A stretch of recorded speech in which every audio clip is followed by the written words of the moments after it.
Halo semuanya, selamat malam. Izin perkenalkan, nama saya Irene Boru Siregar. Di sini saya akan menjelaskan Teralun, sebuah brand sustainable fashion brand yang asalnya dari Indonesia yang punya ambisi besar untuk melangkah ke pasar Eropa. Nama Teralun sendiri berasal dari gabungan dua kata, yaitu Terra yang berarti bumi dan Lun yang berarti bulan. Nama ini bukan sekedar nama yang mencerminkan filosofi brand ini, yaitu harmoni antara manusia dan alam semesta. Dan tagline yang mereka usung, We're the Earth, Honor the Future. Kenalkan bumi, hormati masa depan. Ini akan jadi benang merah yang kita temukan di setiap keputusan strategis yang mereka buat. Mari kita mulai dari akar masalah yang melahirkan brand ini.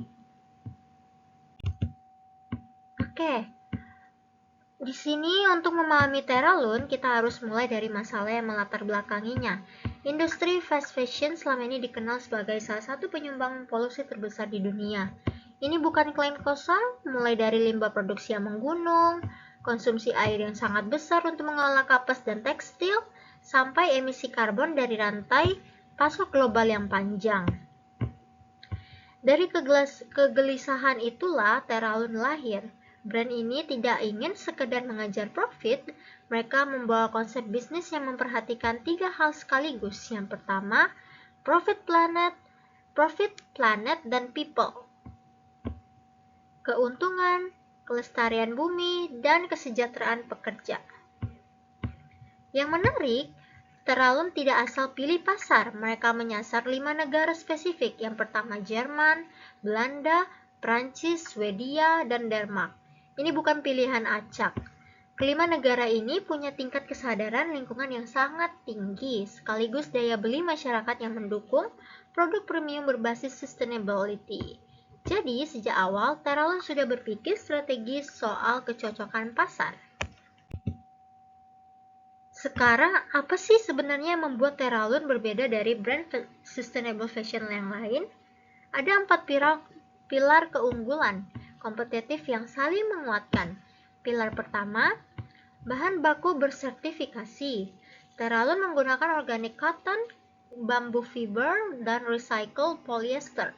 Tapi yang lebih penting, seluruh rantai pasoknya bisa dilacak, disebut traceable supply chain, sehingga konsumen benar-benar tahu dari mana bahan mereka berasal. Ini penting sekali karena di pasar Eropa, transparansi bukan nilai tambah, tapi syarat yang wajib. Pilar kedua, filosofi slow fashion. Desainnya dibuat timeless dan versatile. Bisa dipakai lintas musim dan tren. Berbeda total dengan fast fashion yang mendorong orang membeli terus-menerus.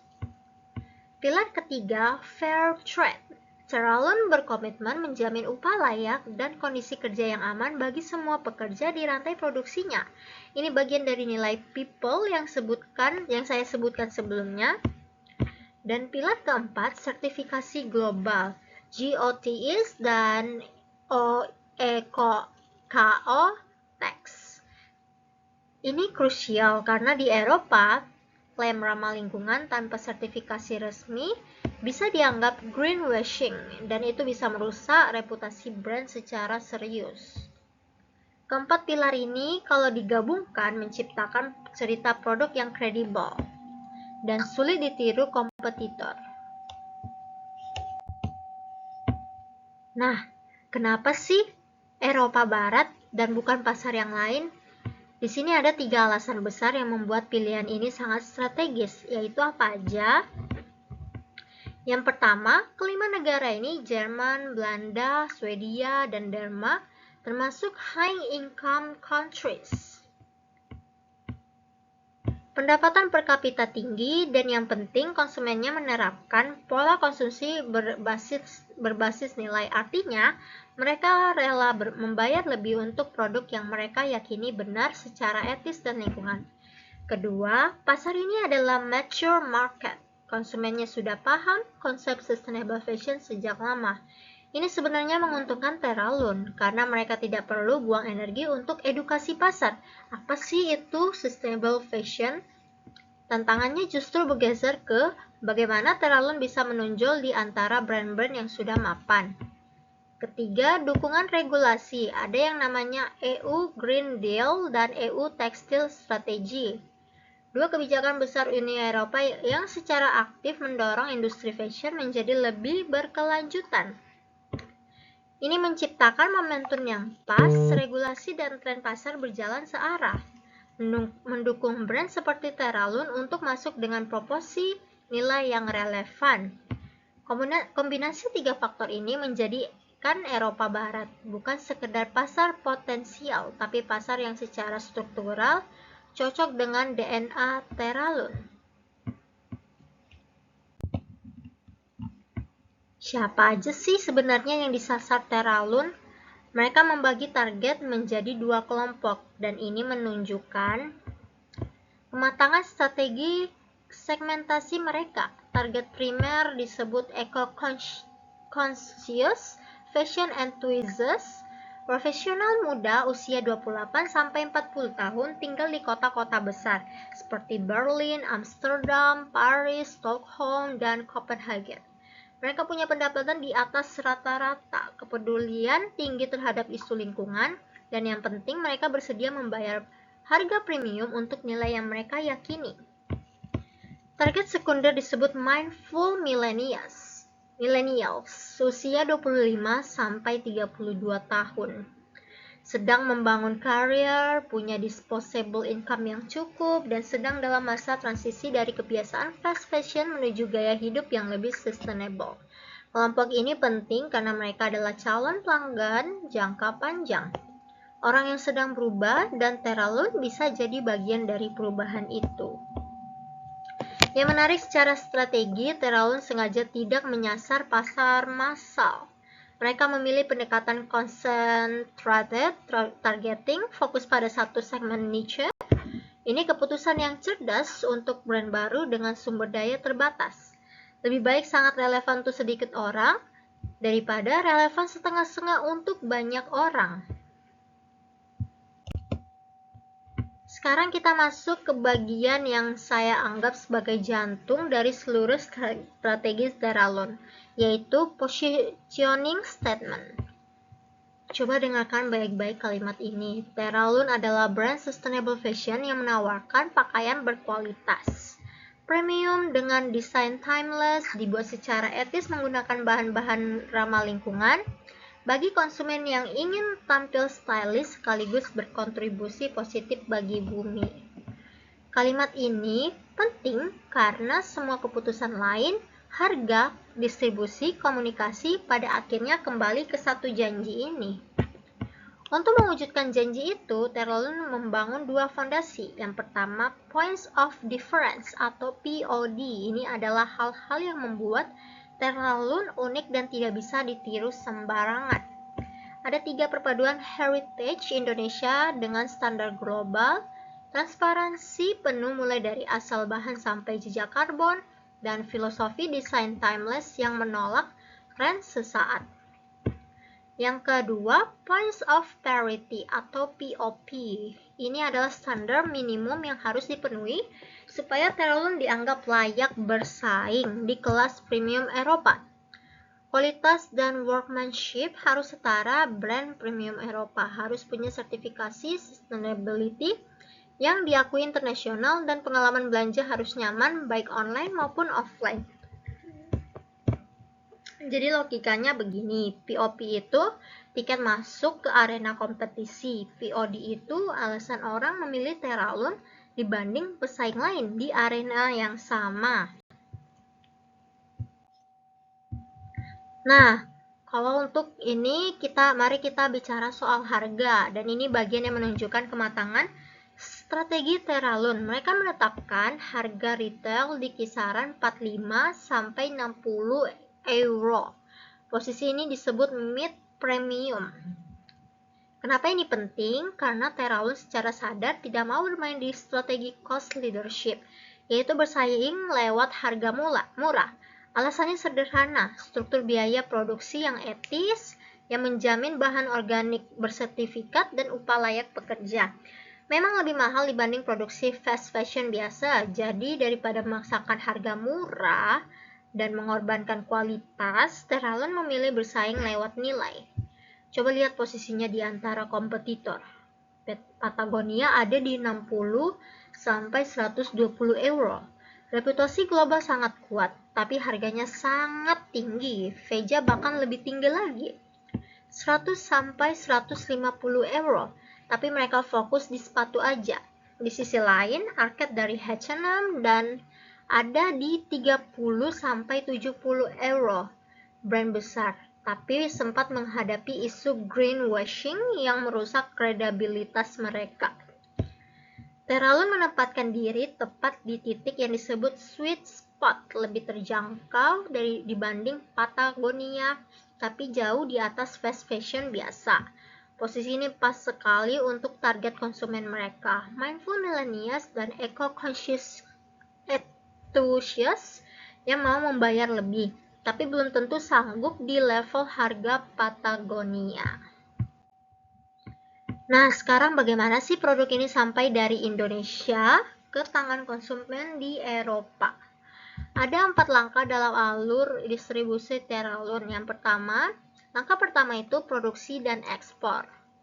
Teralun menggunakan sea freight, pengiriman laut dengan skema CIF atau CIF, artinya biaya dan asuransi ditanggung Teralun sampai pelabuhan tujuan. Waktu tempuhnya sekitar 30 sampai 35 hari. Langkah kedua, gudang regional. Mereka memusatkan satu gudang di Rotterdam, Belanda, dikelola oleh mitra logistik pihak ketiga atau 3PL. Rotterdam dipilih karena ini pelabuhan terbesar di Eropa, dan dari sana kelima negara target bisa dijangkau hanya dalam 1 sampai 3 hari perjalanan darat. Wow. Langkah ketiga, 2 jalur distribusi berjalan paralel, yaitu jalur B2B lewat distributor dan retailer premium dan jalur D2C langsung ke konsumen lewat e-commerce dan website resmi. Struktur hybrid ini sangat penting. B2B membantu Teralun cepat dikenal lewat kredibilitas retailer yang sudah mapan, sementara D2C menjaga margin dan kendali penuh atas cerita brand mereka. Langkah keempat, sampai ke konsumen akhir di 5 negara target. Satu hal yang menarik untuk digarisbawahi, kenapa mereka pilih pengiriman laut, bukan udara? Jawabannya sangat mudah. Konsisten dengan seluruh nilai brand ini, biaya per unit lebih rendah. Dan yang lebih penting, jejak karbonnya jauh lebih kecil. Jadi bahkan keputusan logistik pun mencerminkan komitmen sustainability mereka. Nah, kita sudah bicara produk, harga, distribusi. Sekarang bagaimana Teralun membangun kepercayaan di pasar yang sangat kritis seperti Eropa? Ingat, konsumen Eropa sangat sensitif terhadap greenwashing, klaim ramah lingkungan yang tidak didukung bukti nyata. Jadi strategi komunikasi Teralun dirancang khusus untuk menjawab kecurigaan ini. Bukan sekadar promosi biasa. Yang pertama, fitur Trust Your Garment. Setiap label produk punya QR code yang mengarahkan konsumen ke halaman transparansi rantai pasok. Ini mengubah klaim abstrak jadi bukti yang bisa diverifikasi sendiri oleh pembeli. Yang kedua, kolaborasi dengan micro-influencer bertema sustainability di setiap negara target. Micro-influencer dipilih secara sengaja, bukan influencer besar, karena audiens mereka biasanya lebih percaya dan engagement-nya lebih autentik dengan biaya yang jauh lebih efisien. Yang ketiga, SEO multibahasa. Teralun mengoptimalkan kata kunci lokal seperti Nachhaltige Mode dalam bahasa Jerman atau Mode Epic dalam bahasa Prancis. Ini strategi jangka panjang untuk membangun visibilitas organik tanpa terus-menerus bergantung pada iklan berbayar. Dan yang keempat, kampanyenya bertajuk We're the Earth. Di media sosial mengajak konsumen membagikan gaya sustainable mereka sendiri. Ini langkah pintar, bukan Teralun yang terus bicara tentang dirinya sendiri, tapi konsumennya yang menjadi bagian dari cerita atau istilahnya co-storyteller brand. Oke, yang terakhir sebagai penutup, mari kita rangkum apa yang membuat Teralun benar-benar menarik sebagai sebuah brand strategi. Teralun menerapkan apa yang disebut focus differentiation, strategi yang melayani segmen sempit dengan produk yang sangat terdiferensiasi, bukan bersaing lewat biaya murah. Ada 4 bukti nyata dari strategi ini. Yang pertama, mereka fokus pada niche eco-conscious consumers, bukan mengejar pasar massal. Kedua, mereka membawa kombinasi yang sulit ditiru. Heritage Indonesia dipadukan dengan standar global. Kompetitor Eropa punya standar global, tapi mereka tidak punya cerita budaya Indonesia yang otentik. Ketiga, transparansi penuh lewat traceable supply chain dan sertifikasi internasional. Ini membangun kepercayaan yang sangat sulit dipalsukan kompetitor dalam waktu singkat. Dan keempat, mereka konsisten bersaing lewat nilai di posisi mid-premium, bukan terjebak perang harga yang merusak positioning mereka sendiri.